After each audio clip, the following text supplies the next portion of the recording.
네, 워싱턴이 국제뉴스 책임져주고 계십니다. 선재규 선임기자 나와 계세요. 안녕하세요. 안녕하세요. 네, 이 소식 어제 저희도 짧게는 전해드렸었는데 혼다와 닛산 합병을 검토하는 것으로 보도가 나왔잖아요. 이 부분에 대해 좀 짚어볼까요? 어제 일본 언론들이 일제히 보도했고 네. 그리고 지금 뭐 보면은 그 몸집을 키우려는 게 뭐 거의 확실한 것 같습니다. 그리고 특히 그 대만 폭스콘이 닛산 지분 인수를 한때 추진했다는 블룸버그 보도가 나와서 아마 그래서 좀 혼다가 더 급해졌지 않냐는 관측이 있었는데요. 네. 이런 가운데 보면은 일본 TBS하고 니케이가 어제 저런 걸 보면 두 회사가 오는 23일쯤 합병을 위한 그 지주회사 신설에 관한 MOU 체결을 발표할 수 있을 거란 관측도 나왔습니다. 네. 뭐 이렇게 되면 이제 현대 기아차 제치고 도요타, 폭스바겐에 이어서 세계 판매량의 3위로 올라가게 되죠. 네. 지금 닛산은 미쓰비시 주식 24% 갖고 있기 때문에 미쓰비시도 결국 합병사에 포함 들어가지 않겠냐는 관측이 많습니다. 이제 폭스콘이 상당 지분을 인수해서 뭐 닛산 경영에 관여하려고 했다. 뭐 이런 보도도 지금 나왔는데 그렇었죠. 폭스콘과는 어떤 얘기가 닛산과 오고 가는 이런 얘기는 없습니까? 근데 블룸버그 보도를 네. 보면은 폭스콘이 그런 걸 입지를 했는지 그 접촉한 거는 확인되지 않았다는 겁니다. 아시다시피 폭스콘은 그 2016년에 일본 샤프 지분 3분의 2 정도 인수했고 지금도 최대 주주로 되어 있습니다. 네. 알겠습니다. 자, 다음 얘기 넘어가 보겠습니다. 러시아가 트럼프 2기 출범을 앞두고 미국을 겨냥해서 뭐 강원양면 신경전을 벌인다 이런 모습 포착된다 이런 보도 나오네요. 그 러시아 관영 언론들이 일제히 보도했는데요. 네. 그 러시아 게라시모프 군총 그 총참모장이 어제 모스크바에 있는 외국 무관들을 상대로 브리핑을 했는데 이런 얘기를 했습니다. 서방의 이중 잣대 때문에 최소한의 신뢰 회복도 불가능해졌다 하면서 군비 통제는 이제 과거의 일이다 이렇게 주장을 했습니다. 그리고 미국이 이제 중거리 핵 전략 조약하고 요격 미사일만 같은 데서 이제 탈퇴한 점을 상기시켰는데 사실 러시아도 지금 뭐 미국이 협조하지 않는다 해가지고 그 신전략 무기 감축 협정 뉴스타트 중단을 선언을 한 상태죠. 네.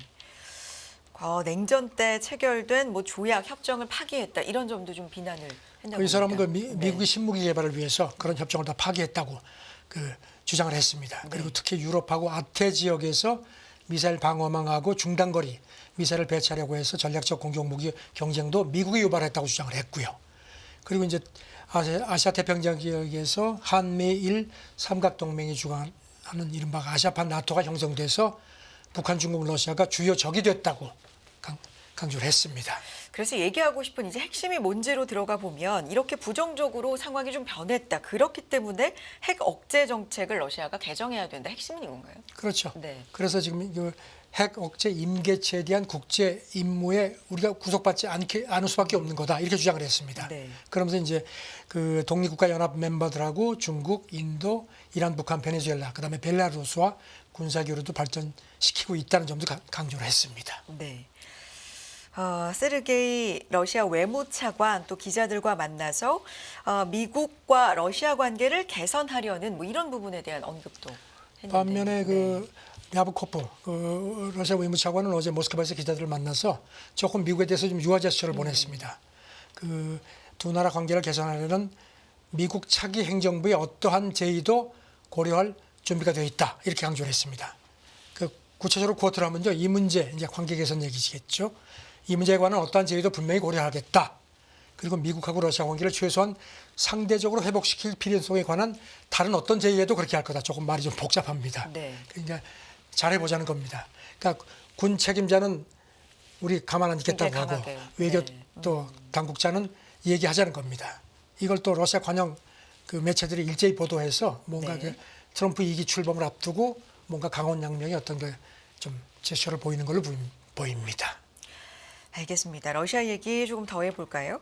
러시아 국민이 이제 우크라이나 전쟁 관련돼서 뭘 걱정하고 있느냐 이런 조사가 있다고 하는데 높은 인플레를 전쟁보다 더 걱정한다. 뭐 이런 조사가 나왔습니까? 어제도 러시아 인플레 관련해서 말씀해 주셨죠. 네. 러시아가 지금 우크라이나 전장에서는 약간 승기를 유지하고 있지만 물가 전쟁에서는 졌다는 표현을 네. 말씀드렸는데요. 이번에는 러시아의 그 관영 그 매체도 그렇고 관변 전문가들도 일제히 이 인플레가 심각하다는 점을 사실상 시인을 했습니다. 러시아 여론 조작 조사센터, 이게 이제 러시아에서 대표적인 여론조사 기구, 이제 크렘림의 입김을 받는 걸로 되어 있는데요. 네. 여기 정치 리서치국 책임자가 어제 모스크바에서 전문가 대상 브리핑을 했는데요. 지금 러시아 국민들이 전쟁 이제 특별군사작전이라고 표현하죠. 이거보다는 높은 인플레를 더 걱정을 한다.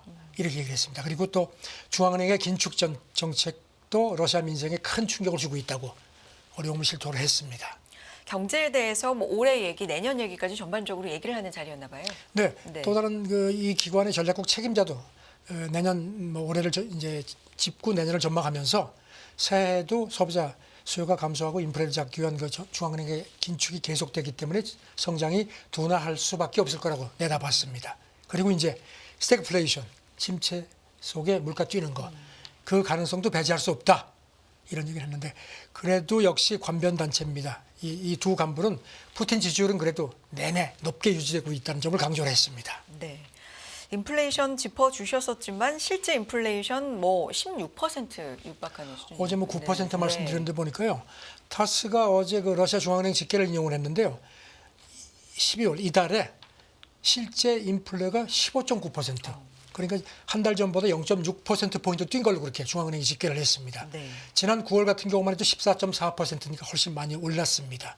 그다음에 이제 6개월으로 전망하는 가계의 기대 인플레도 12월에 13.9%, 전달보다 0.5%포인트 뛴 걸로 그렇게 러시아 중앙은행이 집계를 했습니다. 인플레이션에 대해서 정말 새해 앞두고 걱정을 할 만하네요. 굉장히 높은 수준. 이게 이제 네. 트럼프가 이런 러시아 인플레 카드를 좀 고려하지 않을까 싶습니다. 다음 내용 넘어가 보겠습니다. 유럽연합이 추진해온 산림 훼손품 수입 금지법 시행 1년 연기됐다고요? 배경이 어떻게 됩니까? 이게 이제 공식 명칭이 산림 전용 방지 규정인데요. 네.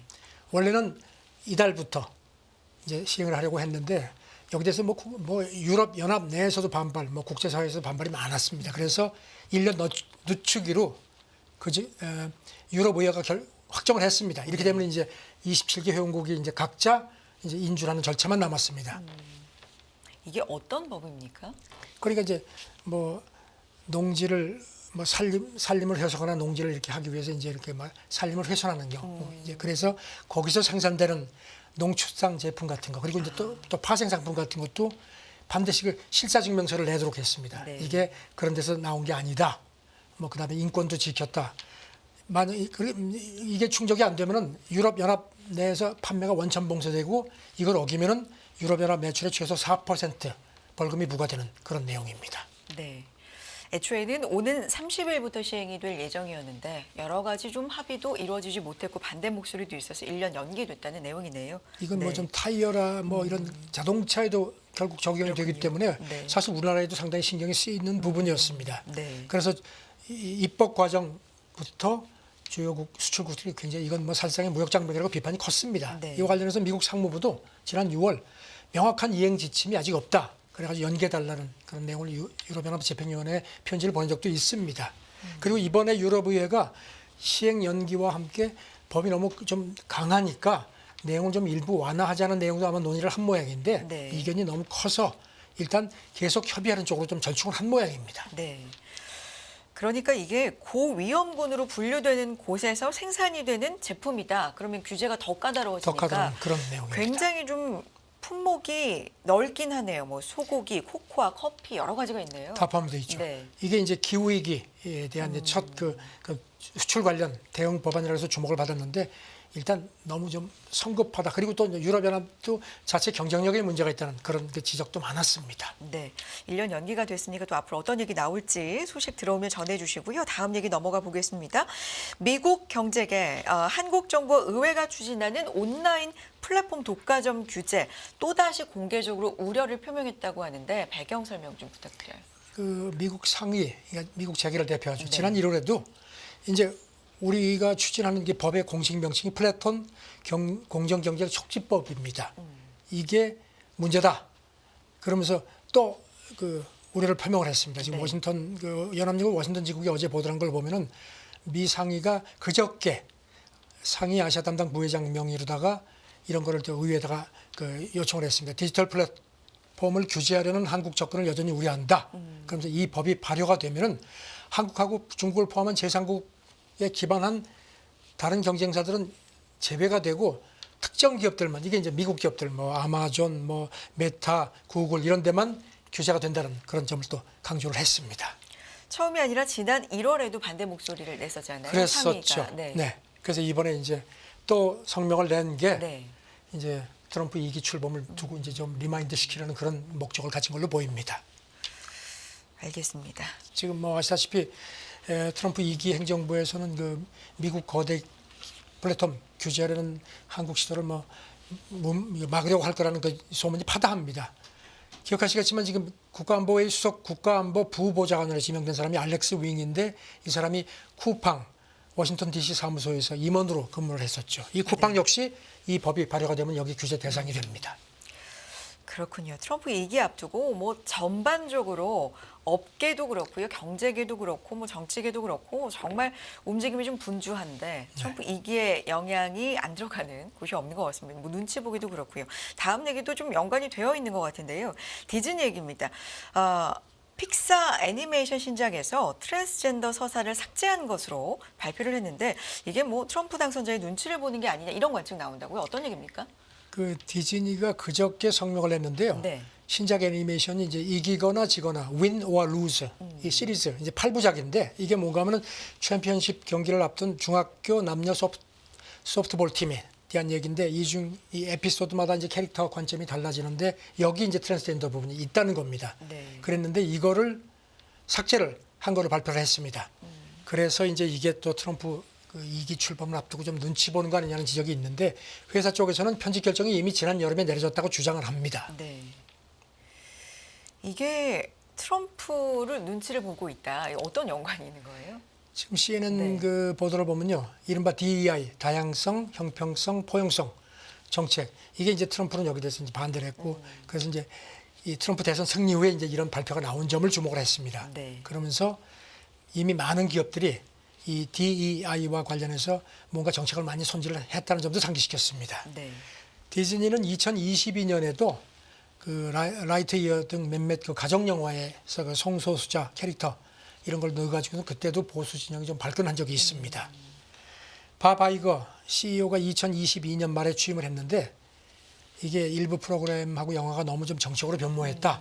손질을 하는 게 필요하다고 지시를 했다는 겁니다. 네. 그래서 지난해 같은 경우는 달소녀와 악마 공룡이란 시리즈 중에서 트랜스젠더가 나오는 에피소드를 공개하지 않기로 결정하기도 했습니다. 네. 하지만 디즈니 쪽은 이번에 이 편집 결정은 이미 지난 여름에 내려진 거다. 상관이 없다. 이렇게 주장을 하고 있다는 거죠. 주장을 합니다. 네. 네. 알겠습니다. 다음 얘기 넘어가 보겠습니다. 일론 머스크 얘긴데요. 최고 등급 미국 군사기밀 접근권을 갖고 있어서 이게 좀 당국에 보고를 해야 되는데 이 규정 위반했다. 이런 논란이 지금 있다고 합니다. 어떤 스토리입니까? 참 말도 많고 탈도 많습니다. 그렇죠. 뭐 테슬라도 그렇고 뭐 스페이스X 같은 거 다 이끌고 있죠. 그래서 이제 뭐 미국 국방부나 나사하고 한 100억 달러 정도 계약을 지금 체결한 게 있고 그러니까 이제 여기 이제 CEO를 다 겸하고 있으니까 네. 이미 그 기밀 취급권을 갖고 있었는데 2020년에 탑 시크릿에 접근할 수 있는 권한까지 확보를 했다는 겁니다. 아, 그러니까 이제 그 정도의 권한을 갖고 있기 때문에 여러 가지 뭐 규제 사항이 있는데 지금 스페이스X 그 내부에서도 나오는 얘기가 머스크가 이런 걸 전혀 개의치 않는다는 겁니다. 네. 외국 지도자들 자꾸 만나고 그 또 뭐 전에 뭐 그런 보도가 있었죠. 물론 처방은 받았지만 마약 복용했다는 얘기도 있고 해서 그래서 이 정도 그 최고 기밀 취급권을 갖고 있기 때문에 여러 가지 이런 민감한 사안들은 반드시 당국에 보고하도록 되어 있는데 개의치 않는다 이런 비판이 나온다는 겁니다. 그래서 지금 뉴욕타임스 보도를 보면은 미국 국방부라든가 뭐 이런 데서 이 부분을 조사를 하고 있다는 겁니다. 조용히. 이런 얘기는 스페이스X 직원들이 귀띔했다. 뭐 이런 예. 얘기네요. 네. 지금 보면 뉴욕타임스 보도를 네. 보면요. 그거 외에도 이스라엘 비롯해서 유럽하고 중동의 9개국 정부가 지난 3년 사이에 그 미국 국방부 관계자들 만날 때마다 이 머스크가 이 때문에 보안에 우려가 많다. 이런 걸 좀 체크해달라고 조언을 했다는 겁니다. 네. 지금 뭐 뉴욕타임스 보도에 대해서 뭐 국방부라든가 이런 데는 일체 입을 다물고 있는데 지금 관측들은요. 지금 뭐 머스크가 워낙 지금 이 트럼프 2기에서 실세이기 때문에 아시다시피 정부 효율부 공동 수장이죠. 여기가 지금 뭐 연방 정부 예산이라든 그 구조 그다음에 뭐 나사 같은 국방비. 그런 걸 네. 이제 전부 손을 댈 그런 그 힘을 갖고 있기 네. 때문에 국방부에서도 내부 조사를 하면서도 입단속을 시킨다는 겁니다. 괜히 또 밑보였다가 뭐 이렇게 뭐 조직이 깨지거나 뭐 예산이 깎일 수 있는 그런 걱정이 있다는 겁니다. 그리고 또 헌법상 대통령이 누구에게나 기밀 접근권을 줄 수 있기 때문에 지금 뭐 머스크는 뭐 트럼프의 가장 그 큰 신임을 받고 있기 때문에 아마 이걸 견제하는 게 쉽지 않을 거다. 이런 지적들이 나오네요. 그런데 트럼프 당선인도 그렇고 머스크도 그렇고 워낙에 기업인 이라고 볼 수 있기 때문에 이해 충돌 문제는 계속해서 좀 얘기가 나오잖아요. 그래서 지금 이제 네. 미국 NGO 관계자 얘기가 지금 이렇게 미국 국방부라든가 나사하고 엄청난 계약을 하고 있고 최고 기밀 접근권까지 갖고 있는데 이게 이제 이번에 이렇게 논란이 되는 게 이 머스크의 정부의 역할과 관련한 첫 번째 이해 충돌 사안이라고 지적을 했습니다. 그러면서 머스크가 이 사람이 이렇게 설친다고 표현을 했는데요. 이렇게 설치는 것이 책임 견제 균형이란 오랜 전통으로 뒷받침되어 온 미국 시스템을 망가뜨릴 수 있다. 이런 걱정도 했습니다. 네. 머스크 얘기 좀 더 해볼까요? 과학, 공학을 중점적으로 배우는 학교를 만들고 자신의 자녀들도 보낼 것이다. 이런 보도 있네요. 예. 지금 보면 에드 아스트라라는 명칭의 학교를 텍사스에 세우려고 한다는 겁니다. 네. 이제 이른바 어떤 의미에서 대안학교입니다. 그래서 지금 텍사스주가 지난달 초에 허가를 내줬고 일단 학생 한 20명 정도를 뽑아서 주로 과학하고 공학 중심으로 교육을 시킨다는 겁니다. 이 학교 홈페이지에 보면은 차세대 문제 해결자하고 설계자에게 호기심, 창의성, 비판적 사고를 기도록 하라는 거다. 그래서 그 프로젝트 기반 학습에 중심을 둔다고 설명을 했고요. 네. 특히 과학, 기술, 공학, 수학 커리큘럼을 통합하는 그런 학습을 하고 3살에서 9살이면은 누구나 들어올 수 있다. 그런데 뭐 사실 누구나 들어갈 수 있는 건 아닌 것 같고요. 지금 외신 보도를 미국 언론 보도를 보면 머스크가 자기 아이들 그다음에 회사 직원들의 어린 자녀들을 염두에 둔 것 같다는 겁니다. 지금 머스크는 자녀가 몇 명인지 정확하게 지금 확인되지는 않는데 한 12명 정도 그중에서 6명 정도가 아직 학교 가기 전 나이라는 겁니다. 네.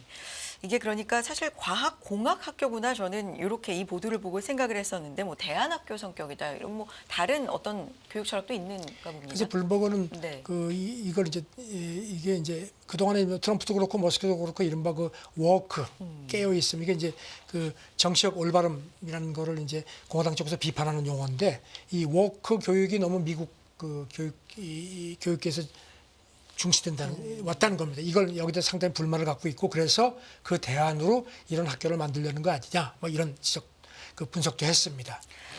알겠습니다. 트럼프도 대선 공약이 아젠다 47에서 그런 얘기를 했죠. 교육이 아이들에게 부적절한 인종, 정체성을 주입하는데 그거 대신 직업 세계에서 성공하도록 준비시키는 쪽으로 완전 재조정돼야 한다는 점을 강조를 해왔습니다.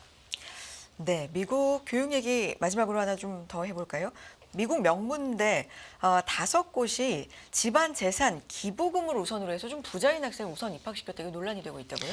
원래 이 소송이요. 2022년에 일리노이주에서 명문대 17곳을 상대로 이제 제소가 됐었는데 네. 이 중에서 12개 학교는 하고는 합의가 됐습니다. 종결이 됐는데 나머지 5개 대학이 이게 안 되는 바람에 이번에 다시 또 제소를 다시 그 법정 투쟁이 시작이 됐다는 건데 네. 보면은 펜실베니아, 조지타운, MIT, 코넬, 노터데임 5개 명문대학이 이제 됐는데 부자 학생들을 그 특별 기부, 특별 입학시켰다는 겁니다. 그래서 이제 네.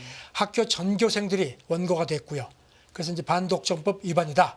그래가지고 한 9천억 원 이상의 배상을 요구를 하고 있습니다. 지금.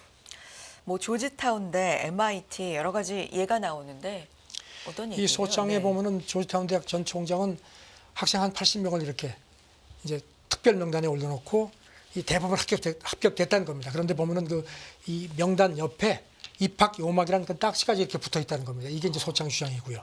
MIT 대도 보면은 재단 이사 한 명이 자기하고 사업했던 부자, 동료, 자녀를 입학시켰다는 겁니다. 네. 그래서 여기 대해서 이제 대학 쪽에서는 아니다. 모두가 뭐 유자격자라고 얘기를 하는데 지금 원고 측이 재판에서 만약에 이기게 되면은 반독점법 규정에 따라서 원고 청구금보다 3배가 넘는 20억 달러까지 한 2조 8천억 원 이상이 배상될 수도 있다는 겁니다. 어떤 판결이 나올지가 상당히 주목이 됩니다. 그렇군요. 알겠습니다. 오늘 국제뉴스는 여기까지 듣도록 하겠습니다. 워싱턴이 선재길 선임 기자와 함께했습니다. 오늘 말씀도 고맙습니다. 네, 감사합니다.